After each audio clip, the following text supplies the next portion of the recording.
So one of the fascinating things about ancient discussions about circumcision is that you see that there is a very clear understanding of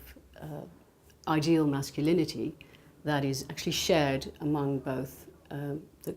Greco-Roman authors who oppose or who satirize or ridicule circumcision, as well as, for example, Philo, who defends circumcision. So they both think that a man ideally is in control of others, in control of those around him, and very importantly, in control of himself and in control of his own body and his own behavior, his own sexual behavior also. So because circumcision bares the glans, right, it cuts away the foreskin so that the glans is bare, that was, those who didn't practice circumcision would see it as a lewd practice that would sort of, men would look as if they had permanently had an erection. So that was ridiculed and satirized, and it was associated with sexual depravity. And Philo is aware of this. He says people mock circumcision, but he actually turns the argument around and says what circumcision does is it cuts away desire, so it helps you as a man to be in control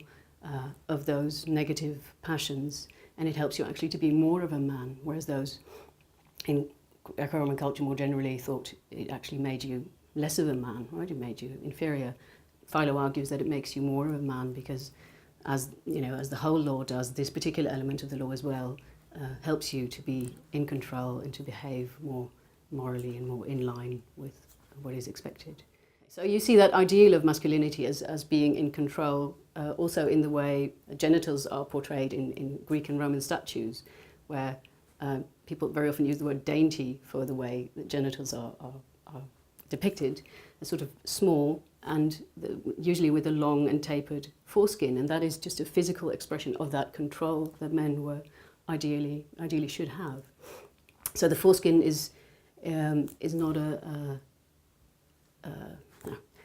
that represents the way men should behave and act in sort of in a physical form. And there is a handbook, for example, advising wet nurses to actually pull the foreskin across the glans in babies to make sure that it forms in a proper way so that the glans is completely covered. So there was a physical expression of a particular